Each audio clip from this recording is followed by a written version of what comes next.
I walked into the backyard for my grandson's 7th birthday party, with fresh scratches stinging my neck and arms. My son pointed at the blood and laughed, while my daughter-in-law smirked and whispered the word, "Finally."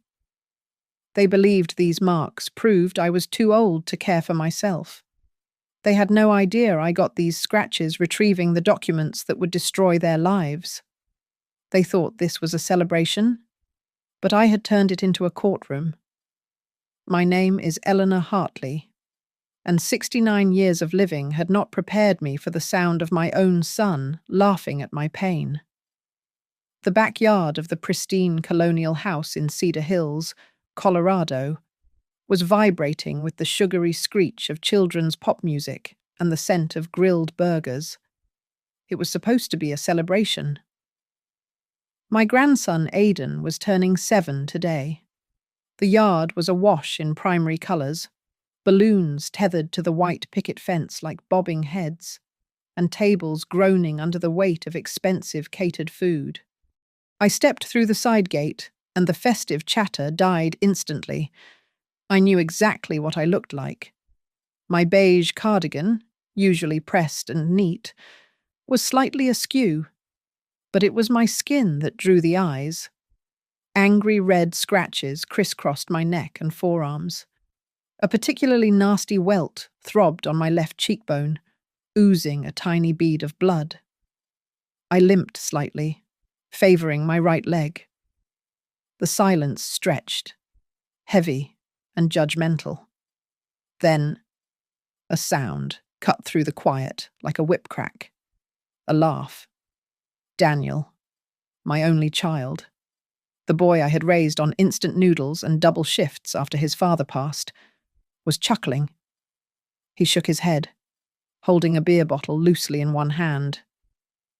"There goes Mom again," he announced, his voice booming with a practiced exasperation that reached every corner of the patio. "I told you all she has been having trouble with her balance. Looks like she fought a rosebush and lost." He did not rush to help me. He did not ask if I was hurting. He just stood there, reinforcing the story he had been carefully feeding the neighborhood for months. The clumsy, declining mother. Then came Monica. My daughter-in-law glided toward me in a silk dress that cost more than my monthly Social Security check. She stopped a few feet away, inspected my injuries with the clinical detachment of a coroner, and then looked up at the assembled guests. She offered a tight, knowing smile and spoke one word. "Finally." It was soft, but in the sudden quiet, it landed with the weight of a gavel. She did not mean she was glad I had arrived. She meant the evidence had finally arrived. This was the undeniable proof of incompetence they had been waiting for. I could hear the whispers rippling through the crowd of parents and neighbours. Someone muttered that it was a shame. Another whispered that Monica was right to be worried about leaving Aidan alone with me. They looked at me with pity, unaware they were being weaponized as witnesses in a case designed to strip me of my autonomy. I let my shoulders slump, playing the part they had written for me. I lowered my gaze, letting the humiliation wash over me, but behind my eyes, my mind was razor sharp. I was not looking at the ground in shame. I was counting steps. I was mapping the room. I noted the large, smart television set up near the patio door for the slideshow. I saw the position of the Bluetooth speakers. I saw 3 different parents holding up phones, recording the party, capturing this very moment. Good. I needed every angle. The scratches on my arms burned, but the pain was grounding. Daniel thought I had tripped in the garden. Monica thought I had wandered off in a daze. They did not know that these wounds were the price of admission. They were battle scars from crawling through a hedge and digging through a recycling bin 2 hours ago to retrieve the one document Monica thought she had destroyed. It was a piece of paper that proved felony fraud. and it was currently folded inside my handbag. Monica reached out and gripped my elbow. Her fingers dug into my tender flesh, but her voice was syrupy sweet, pitched perfectly for the audience. "It is okay.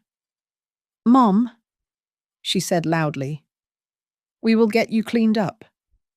It is a good thing we have that evaluation with the psychiatrist scheduled for next week. We cannot let you keep hurting yourself like this." She was parading my alleged senility like a trophy. I allowed her to pull me forward, limping obediently by her side. Let them think I was broken. Let them think they had won. My hand tightened around the strap of my purse. Inside, nestled next to a packet of tissues, was a silver USB drive and a stack of affidavits signed just this morning by Jordan Hale, the toughest elder law attorney in the state. They thought this party was my retirement from relevancy. They had no idea it was about to become their arraignment. 3 months ago, I was not a liability to be managed or a problem to be solved. I was simply Eleanor. I lived in a sunlit bungalow in Fairgrove, just a 20-minute drive from where I stand now. But it feels like a different lifetime. I had been a widow for 10 years, and I had built a life that fit me like a comfortable shoe. I drove my own sedan. I worked 20 hours a week processing claims at Copperline Mutual Benefits because I liked the routine, not because I needed the money. I had my yoga circle on Tuesdays and Thursdays. I was whole. Then there was Daniel, my only son. I raised him while working double shifts and caring for a dying husband, a juggling act that often left me exhausted and absent. Now, he was a manager at SkyTrail Freight, a handsome man with a firm handshake and a wife, Monica, who was as sharp and polished as a diamond. She worked in marketing, and together they looked like a photograph from a magazine frame.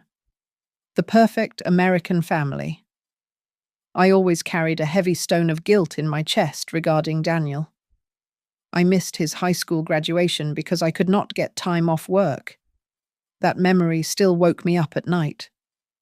So, in his adulthood, I tried to buy back that lost time. I co-signed loans. I paid for the down payment on his first car. I made myself available whenever they needed a babysitter. I thought I was being a good mother, but I was actually training them to see me as a resource rather than a person. The change began with a phone call on a Tuesday evening in late winter. Daniel sounded breathless, his voice tight with a panic I had not heard since he was a boy. He told me SkyTrail Freight was downsizing. He was on the chopping block. He spoke of a startup idea, a logistics venture Monica had been pushing him to lead. But they lacked the capital. That was when Monica took the phone. Her voice was warm, wrapped in a concern that felt genuine at the time. She proposed a solution she called a loving consolidation.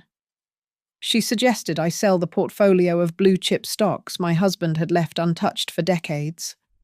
She suggested I move to Cedar Hills, into a townhouse just 2 streets away from them.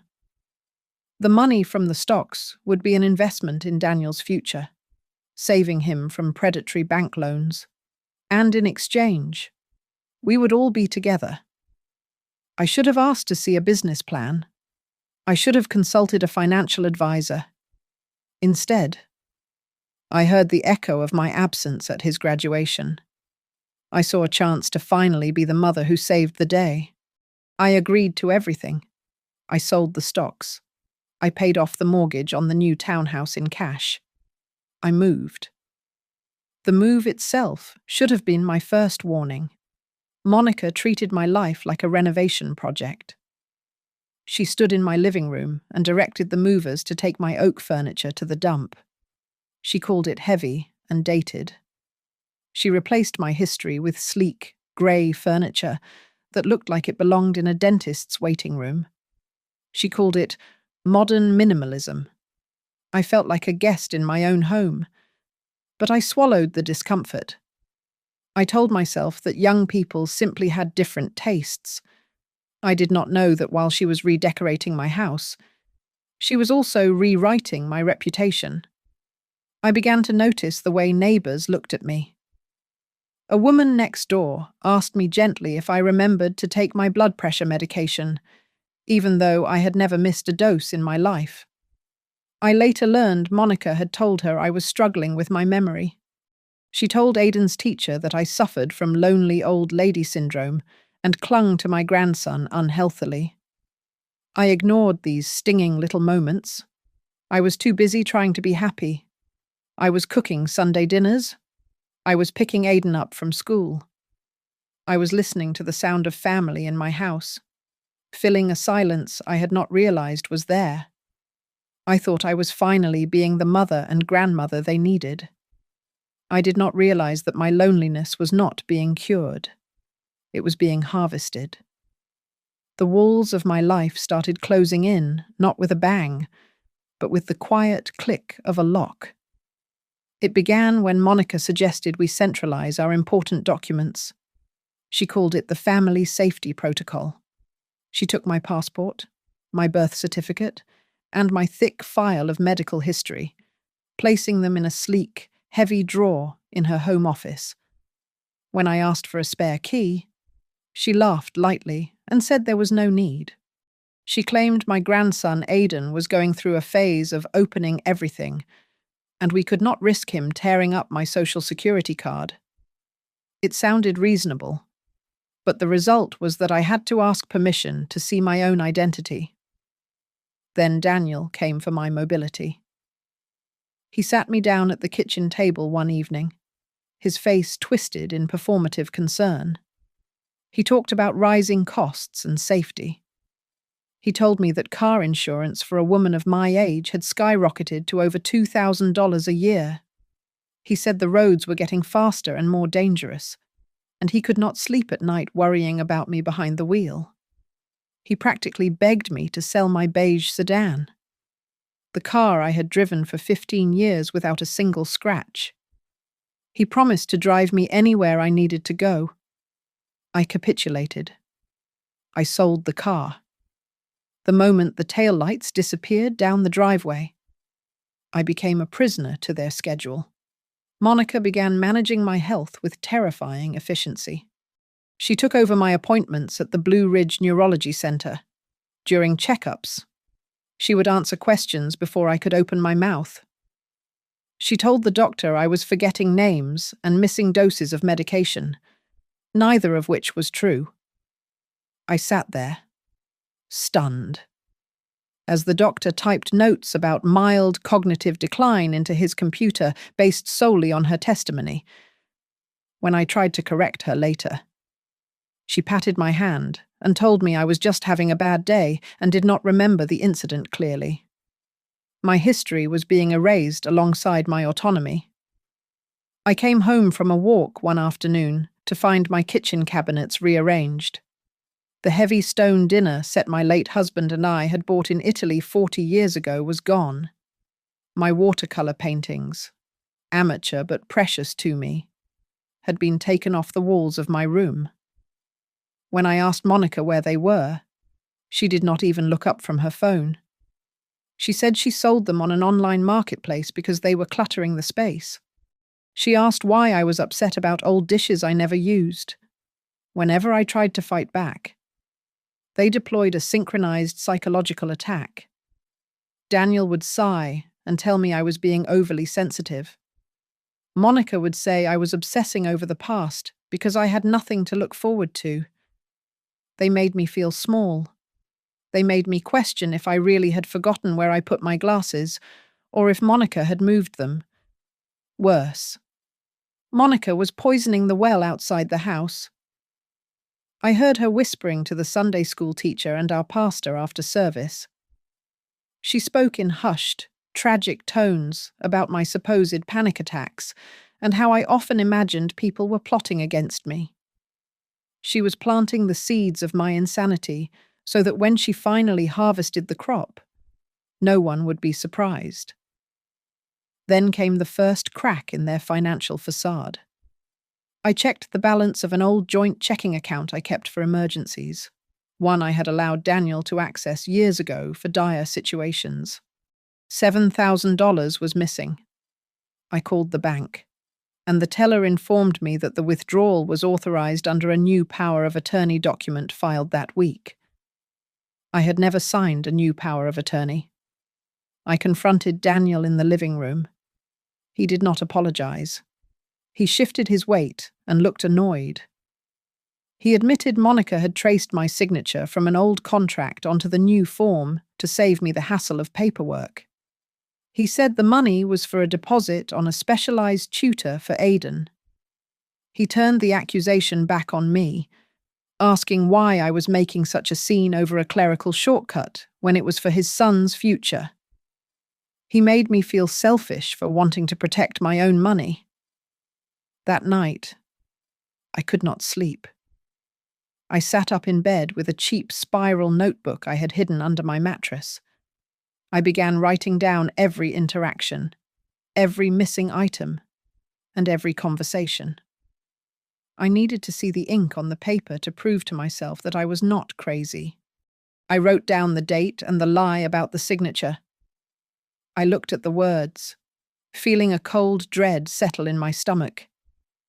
I knew something terrible was happening, yet a part of my heart still whispered that he was my son, and surely he could not be this cruel. The atmosphere in the house shifted from suffocating to terrifying on a Tuesday night. Monica came home with red, swollen eyes, clutching a thick folder stamped with the logo of the Silvercrest Wellness Institute. She sat at the dining table, her hands trembling as she laid out a devastating narrative. She told us the doctors had found a rare tumor pressing against her pituitary gland, affecting her hormones. She used frightening medical jargon that silenced the room. Then came the number. She slid a cost estimate across the table. The surgery and recovery would cost nearly $200,000. She sobbed that her insurance considered the specific procedure experimental and would not cover a cent. And with Daniel's startup still in its infancy, they were helpless. To anyone else, this might have seemed suspicious. But Monica knew exactly where to strike. She knew I had watched my husband, Thomas, wither away from cancer 20 years ago. The word tumor bypassed my logic and went straight to my trauma. I looked at her weeping face and saw my husband. I could not let Aidan grow up without a mother, without a second thought. I offered to liquidate my entire IRA and sell the small plot of land in Lakeview County that Thomas had bought as an anniversary gift decades ago. It was everything I had left to live on, but I felt I had no choice. Daniel put up a weak performance of resistance. He muttered that they could not ask me to sacrifice my retirement. But Monica looked at him, tears streaming down her face, and asked if he wanted Aidan to watch his mother die because of money. Daniel went silent. He looked down at the table and let me sign the withdrawal forms.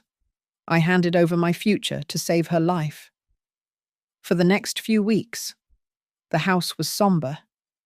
Monica claimed she needed to attend her preoperative appointments alone to process her trauma. She would return with vague stories about painful tests and invasive scans. I made her soup. I did her laundry. I walked on tiptoes so she could rest. The lie unraveled on a mundane Thursday morning. I was at a local coffee shop, enjoying a rare moment of freedom, when I ran into Brenda, a neighbour who worked as a head nurse at Silvercrest. We exchanged pleasantries, and I thanked her for the care her team was giving my daughter-in-law. Brenda frowned. She told me she knew every patient on the surgical roster, and there was no Monica Hartley scheduled for any procedure, let alone a complex neurosurgery. She suggested I might have the wrong facility. My stomach dropped. I drove home with a buzzing in my ears. The mail truck had just left, and I walked to the mailbox with shaking hands. Inside was a heavy envelope from the Aurora Aesthetics Institute addressed to Monica. I did not respect her privacy. I tore it open. Inside was a glossy receipt thanking her for choosing their comprehensive full-body rejuvenation package. The total cost matched the amount I had withdrawn from my retirement account almost to the dollar. It was not a tumor. It was a facelift, a tummy tuck, and implants. I waited for them in the kitchen when Monica walked in. I threw the receipt on the counter. For a second, she looked like a deer in headlights, but then her face hardened. She did not apologize. She screamed. She accused me of invading her privacy and violating federal mail laws. She ran to Daniel, crying that I was spying on her and trying to ruin their marriage with my jealousy. I turned to my son, expecting him to be furious that his mother's life savings had been stolen for cosmetic surgery. Instead, Daniel looked at the receipt and then at me with a cold, exhausted expression. He told me I was being too harsh. He said Monica had sacrificed her body and her youth for this family, and if she needed this to feel like herself again, did she not deserve it? He asked me why I was so attached to money I was not using anyway. In that moment, the son I raised died in my eyes. He had not just been fooled. He had chosen his wife's vanity over his mother's survival. The house was silent at 2 a.m. on a Tuesday in April.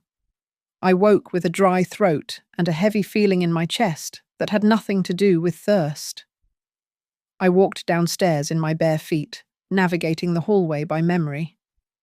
I intended to get a glass of water and return to bed.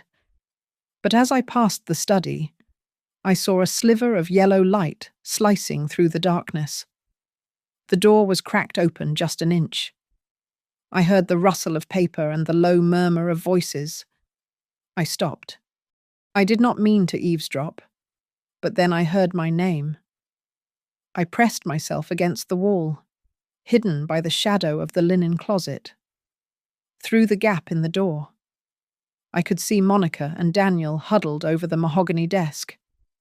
Spread out between them was a thick stack of documents. Monica was pointing at a specific header on the page. I squinted, and though my eyes were old, they were sharp enough to read the bold print at the top. Petition for guardianship. My breath caught in my throat. Monica was speaking in a hushed, urgent tone. She explained to Daniel that if the court granted this petition, everything would change. They would control my assets. They would control my medical decisions. They would decide where I lived and when I died. She told him that I would no longer have the legal standing to sign a check or refuse a procedure. It was total erasure of my personhood, all wrapped up in the benevolent language of protecting me from myself.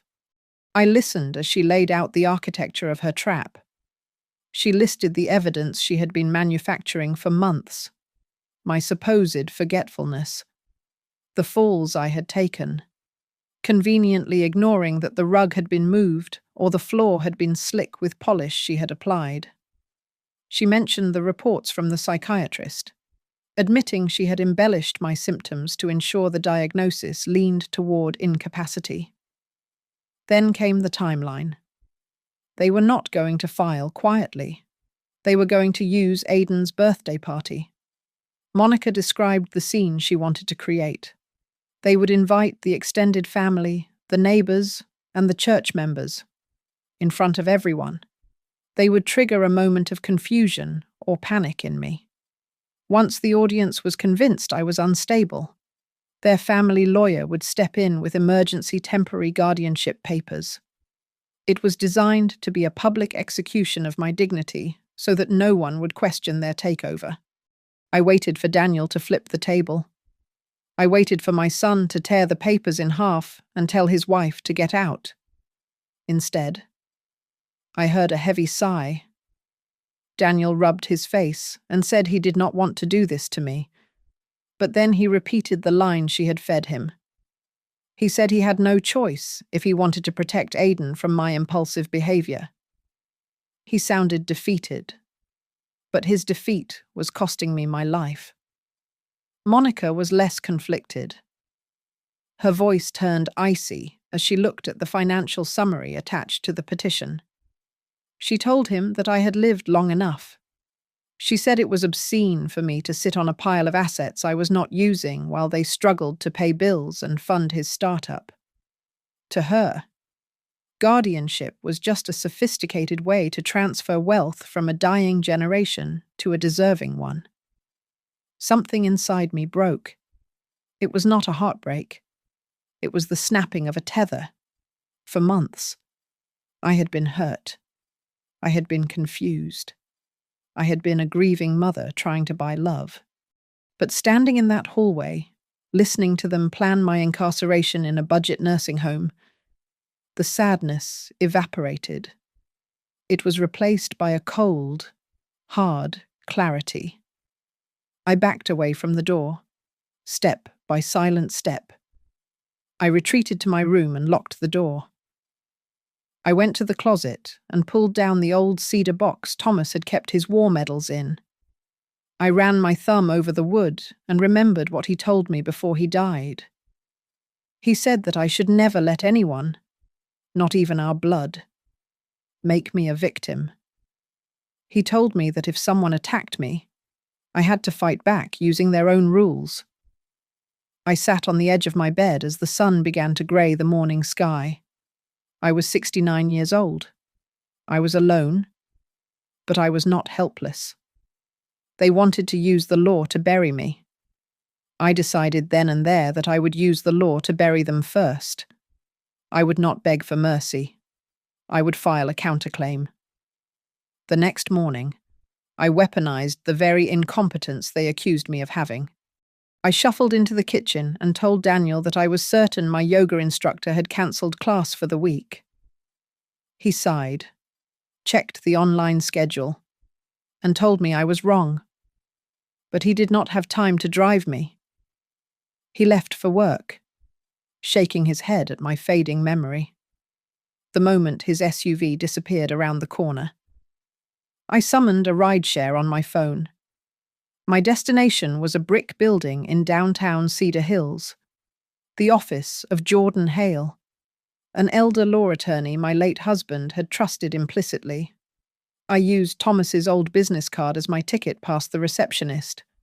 Jordan was a man in his 50s, with a calm demeanor and eyes that did not miss a thing. I sat in his leather chair and poured out the entire ugly truth. I told him about the coerced move, the missing money, the fake tumor, and the conversation I had overheard the night before regarding the guardianship petition.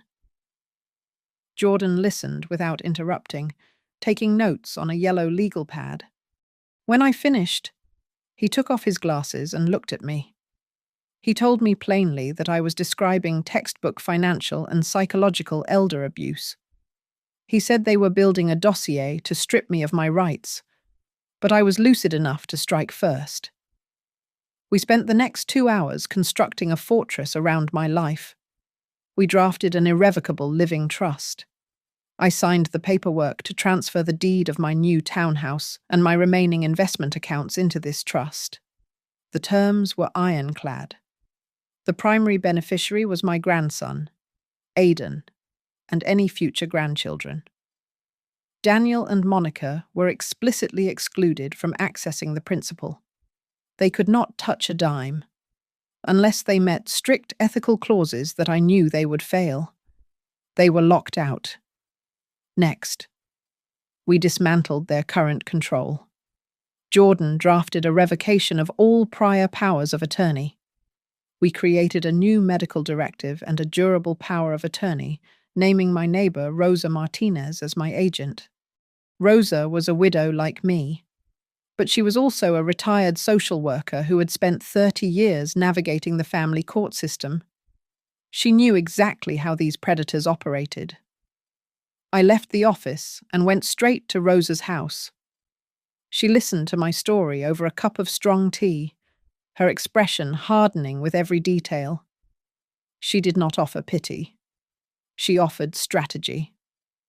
She went into her home office and returned with a digital voice recorder no larger than a pack of gum. She taught me how to use it. She showed me how to slide it behind the books on a shelf or tuck it into a floral arrangement where the microphone would still catch audio. Then she handed me a silver USB drive. She told me to back up every recording and every photo of documents onto it every single night. When I asked where to hide it, she asked if Monica ever fed the dog. I told her Monica ignored the dog completely. Rosa smiled and told me to bury the drive at the bottom of the tin of dog biscuits in the pantry. It was the one place in the kitchen Monica would never put her manicured hands.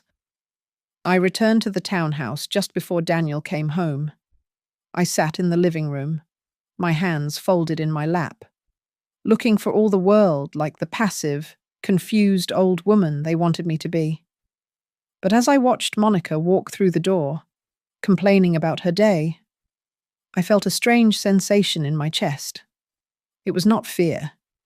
It was anticipation. I smiled at her. A genuine, warm smile. She did not know that the house was no longer hers. She did not know that the woman sitting on the sofa was no longer a victim, but a spy operating behind enemy lines. I became a ghost in my own home, moving silently through the rooms I technically owned, but no longer controlled. The small voice recorder Rosa gave me became my constant companion. One Tuesday afternoon, I slid it behind a dusty vase in the dining room, just as Monica began a call with her so-called psychiatrist. I sat in the next room, knitting a scarf I did not need, and listened as she spun a horrific tale. She told the doctor that I had forgotten to feed Aiden dinner again, and that the poor boy was starving because of my negligence. I looked down at the trash can in the kitchen, which was currently overflowing with bags from a fast food burger joint Monica had brought home because she was too busy scrolling on her phone to cook. She was blaming me for a hunger that did not exist, using her own laziness as evidence of my decline. A few days later, I planted the device near the study desk and caught something even more sinister. Monica was coaching Daniel on how to frame a safety concern. She suggested he should tell the court he was worried I might accidentally give Aiden an overdose of his allergy medication. The cruelty of it took my breath away. I had never once been asked to administer medication to my grandson, nor would I ever be careless with his health. She was not just attacking my competence. She was painting me as a lethal threat to the child I loved more than life itself. Rosa was my lifeline during this covert operation. We met twice a week at her house to offload the data. She helped me transfer the digital files to a hard drive, time-stamping every single lie. We treated it like a criminal investigation. We placed the backup drive in a safety deposit box at a bank across town, one that Monica did not know existed. It felt satisfying to know that while they were building a house of cards, I was pouring concrete around a foundation of truth. I also reached out to an old friend who still worked in the archives at Copperline Mutual Benefits. She pulled the original files from my employment years.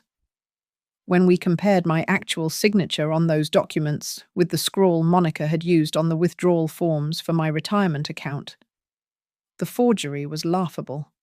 The loops were wrong. The pressure was too heavy.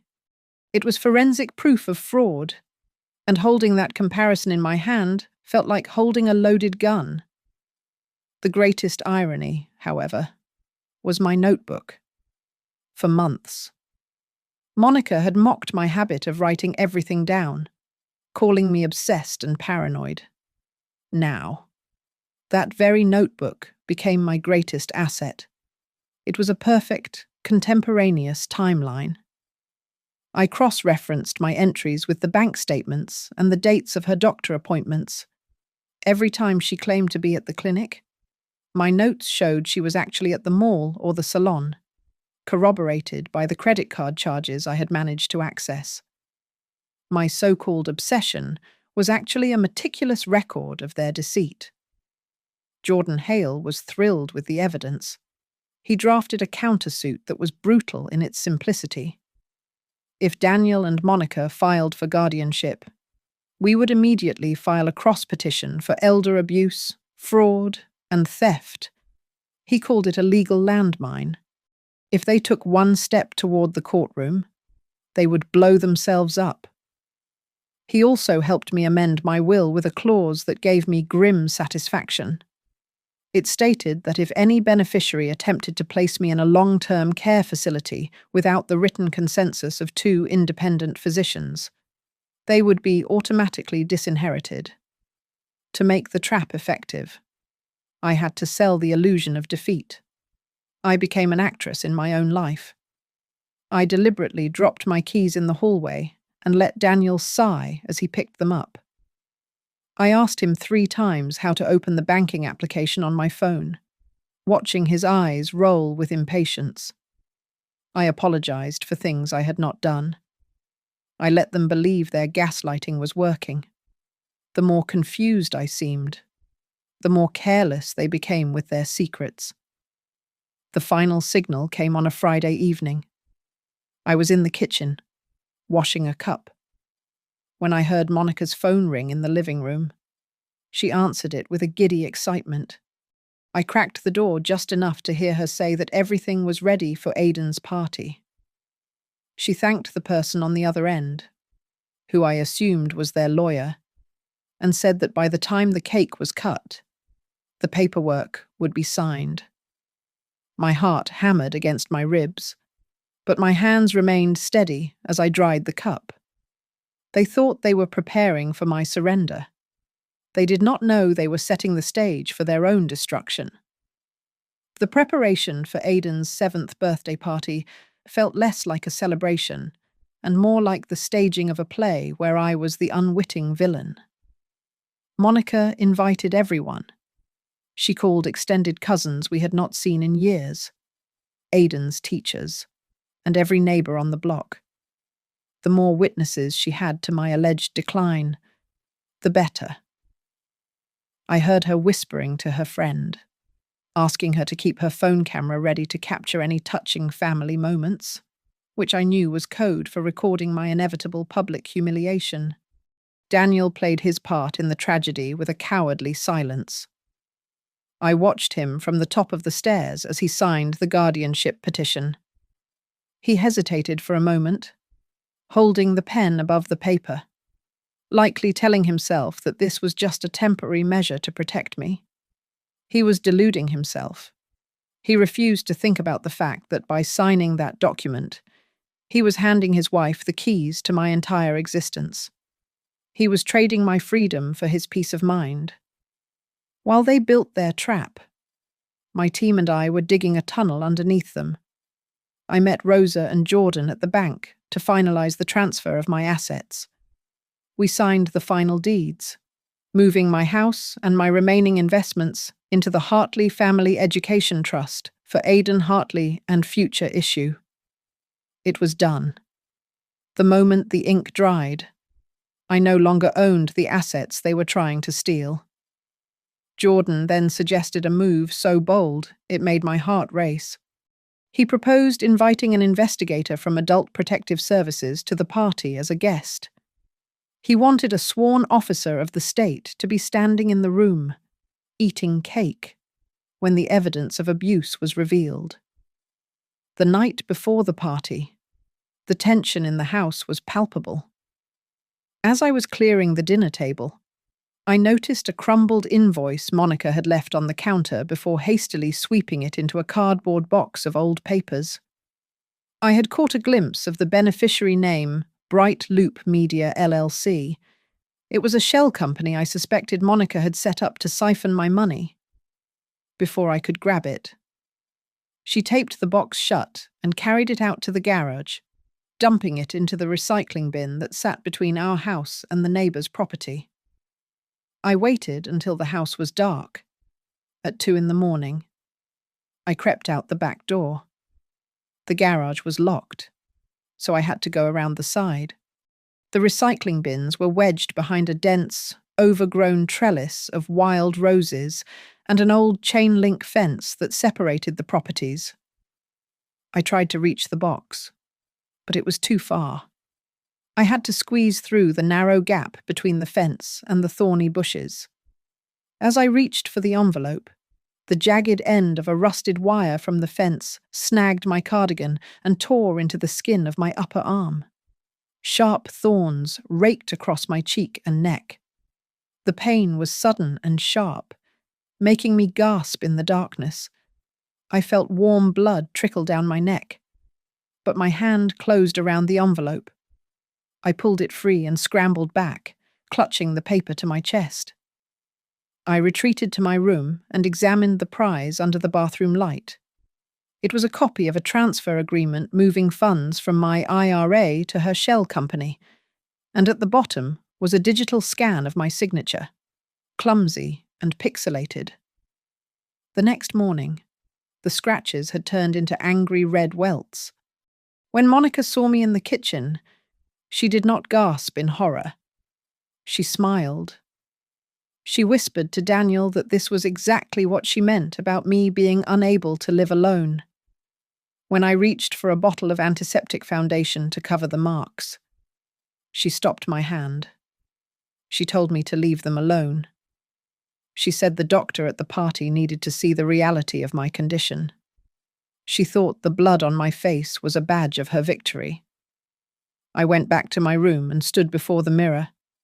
I looked at the woman staring back at me.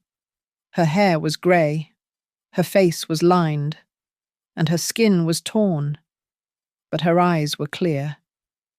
I touched the photograph of Thomas on my dresser. I told him that today I was done running. These scratches were not signs of my defeat. They were the war paint of a woman who was about to take back her life. The word finally hung in the air, sharper than the thorns that had torn my skin the night before. I stood in the center of the backyard, the focal point of 50 pairs of eyes. Daniel offered a laugh that sounded like dry leaves crunching, a sound devoid of humor and full of nervous malice. He looked at the guests and shrugged, acting as if my bleeding arms were just another punchline in the long-running joke of my incompetence. Monica smoothed her dress, her smile tight and dismissive, and told the crowd that her mother-in-law was always so dramatic. She framed my injury as a performance, a desperate bid for attention that they should all indulge with patience. A woman standing near the punch bowl, the mother of one of Aidan's classmates, leaned in and whispered to Monica, asking if they should call an ambulance. Monica did not lower her voice when she replied. She told the woman, and half the party, that I fell all the time now. She mentioned that the psychiatrist had warned them about my failing judgment and balance issues. She was laying the foundation, brick by verbal brick, so that when she produced the legal papers, the crowd would view them as a necessary safety net rather than a cage. She clapped her hands and invited everyone into the living room. She announced that it was time for a slideshow of Aidan growing up. The herd of guests moved inside, eager to escape the awkward tension of the yard. I followed, feeling the throb of my pulse in my neck.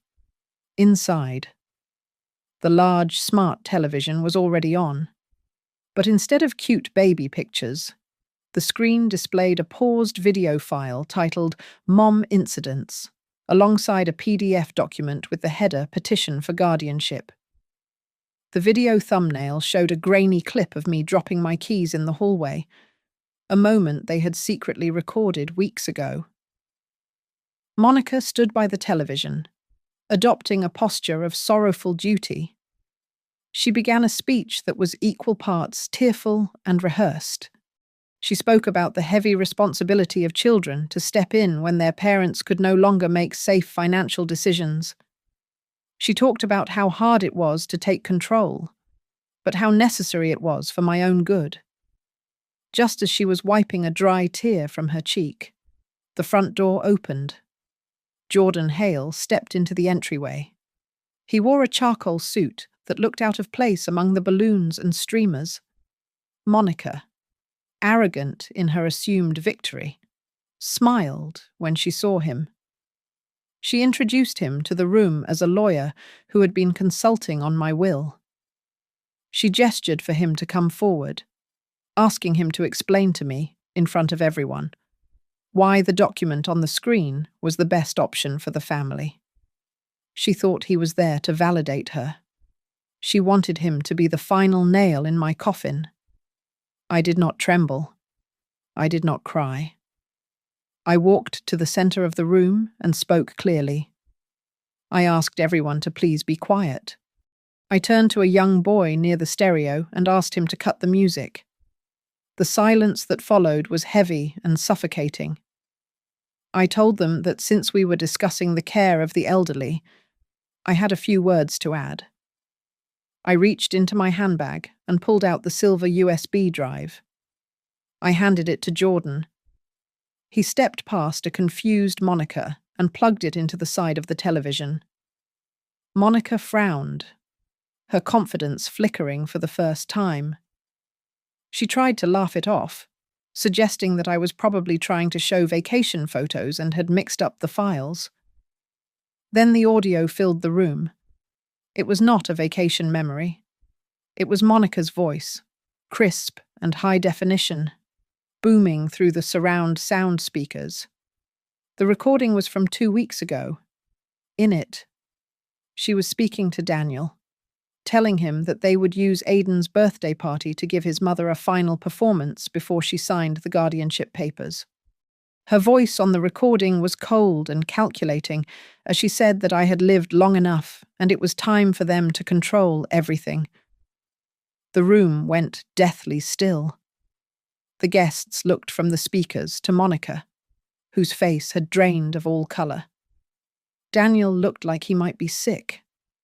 Monica stammered, her voice shrill, claiming that the audio was manipulated, that it was a deep fake or a cut-and-paste job. Jordan did not argue. He simply reached into his briefcase and pulled out a stack of bound transcripts, each one time-stamped. He handed a copy to the investigator from Adult Protective Services who had been standing quietly in the back near the kitchen. Then Jordan played the next file.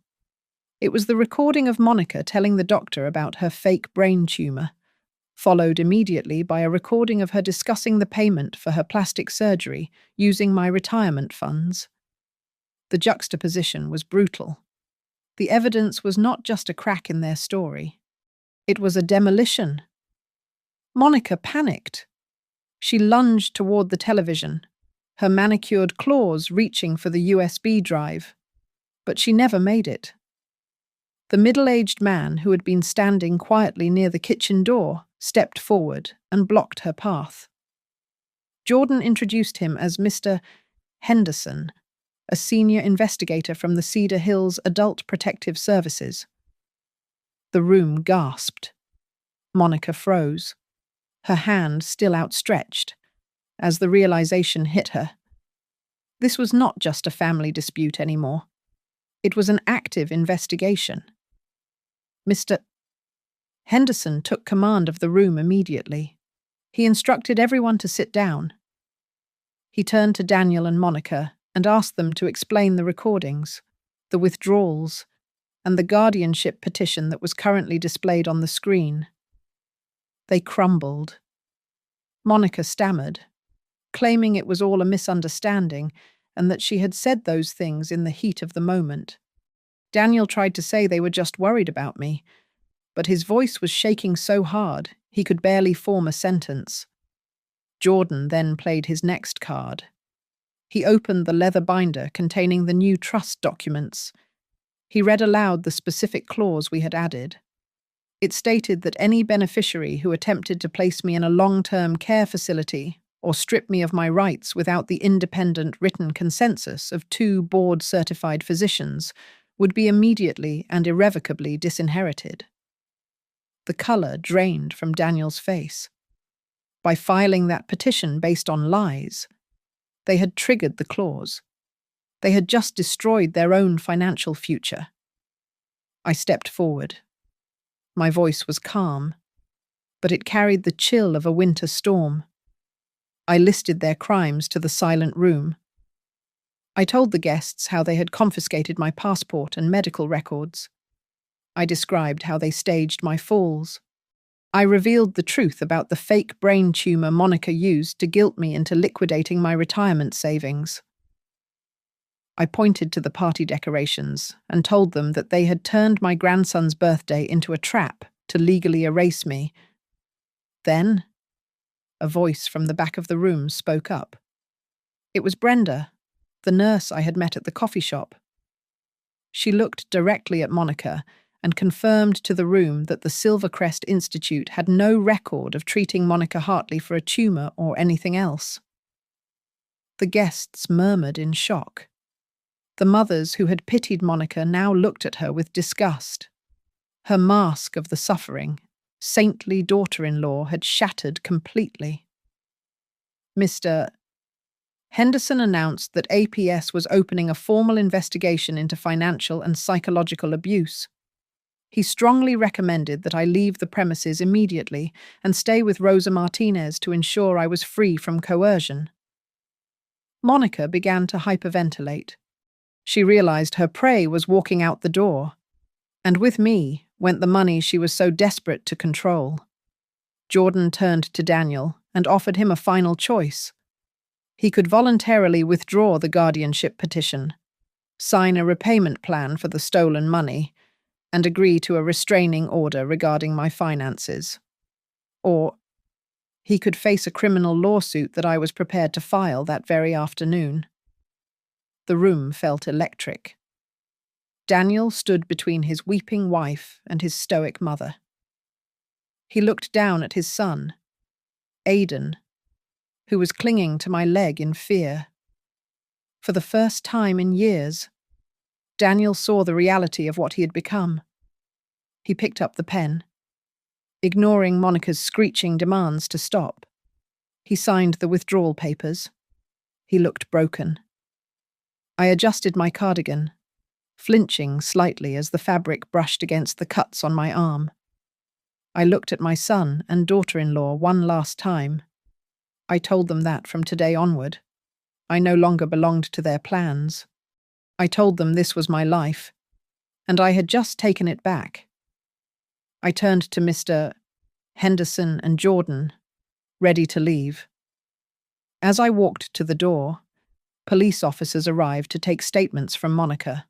On the porch, Aidan ran after me. He asked if he would ever see me again. I knelt down, ignoring the pain in my knees, and hugged him tight. I whispered that his future was safe now, and that I would always be there for him. But I would never again let anyone use my love for him as a weapon against me. Thank you so much for listening to my story, and I really hope it helps anyone out there who might be going through something similar to speak up and fight back.